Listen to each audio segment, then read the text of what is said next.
This video is for anyone that is a landlord or is currently renting a property. A lease is a written agreement that is signed and agreed upon by both parties. And in that lease, everything should be followed by both parties. Now, in that lease, it should include something along the lines that states if there's any kind of problems, repairs, or something happens to the property, what the guidelines are that the landlord is supposed to follow to get repairs in.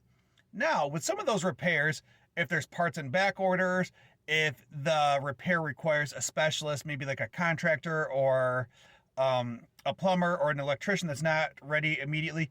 Now, this is where the tenant part comes in. Like, your landlord could be the best landlord in the world and try to get things done. And sometimes it is just outside of our control, of things that we can't control. We can't control if parts are in back order. We can't control if we're unable to get a certain specialist out there within 24 hours. Sometimes it takes 48. And if it happens late on Friday, it might not be until Monday for that person to come out and fix said repair.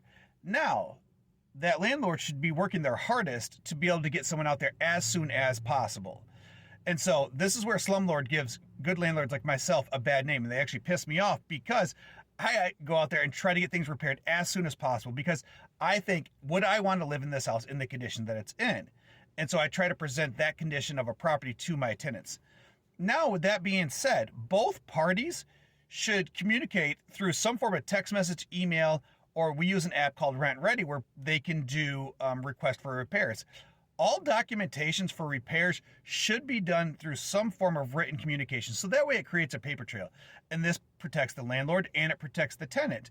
If the tenant has made several requests and nothing was done, and then somehow whatever, let's say it's a leaky toilet, and that leaky toilet then causes more damage, and the landlord wants to try to go after the tenant for those fees because it's saying that they never reported it.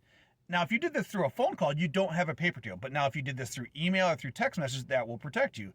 And this works vice versa for the landlord.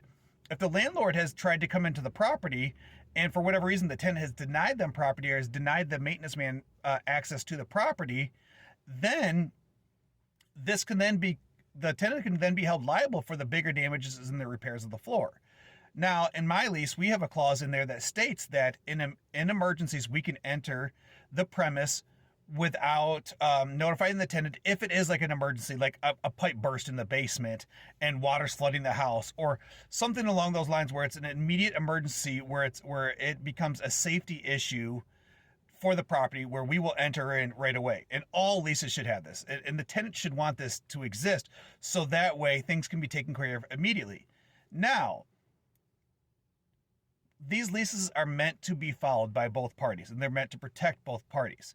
A lease is not just willy-nilly where it could come and go. And this is my frustration as a landlord who tries to do the best to support and take care of my people.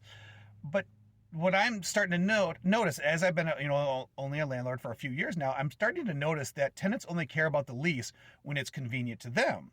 And then when it's not convenient to them, they want to break the lease and, I want to move because, whatever happens. And that becomes very frustrating. So when you sign a lease, it is a legal contract that you have signed, whether it's month to month, it's for a year, 2 years, whatever it is. Make sure when you commit to that lease, you're able to fulfill that lease. If you're not able to fulfill that lease, then talk to a landlord that's willing to do like a month to month, or that you only want to do a 6-month lease because maybe you're not sure that you want to settle down in this area, or maybe your job's not stable at the time and you're not sure you want to be around here. So really think about these things before signing a month lease, because that you are legally responsible for that lease for the duration of the lease. Now, with that being said, for someone like in Michigan, it is state law that if you want to break your lease and move out, you have the right to do so. But you're responsible for covering the lease until the end of the duration of the lease. Now, I am legally responsible to try to fill that unit as fastly as possible so that way I can get someone else in there and you're not continuing to pay it. Now, if I post on Facebook Marketplace and Craigslist and put a sign in the yard or however else I want to advertise this place and I'm unable to fill it, you will be responsible for the lease until the end of the duration of that lease. So if you have any questions or more information about how things should be done as a good landlord, or maybe you have questions as a tenant, I encourage you to follow the channel and reach out if you have any questions.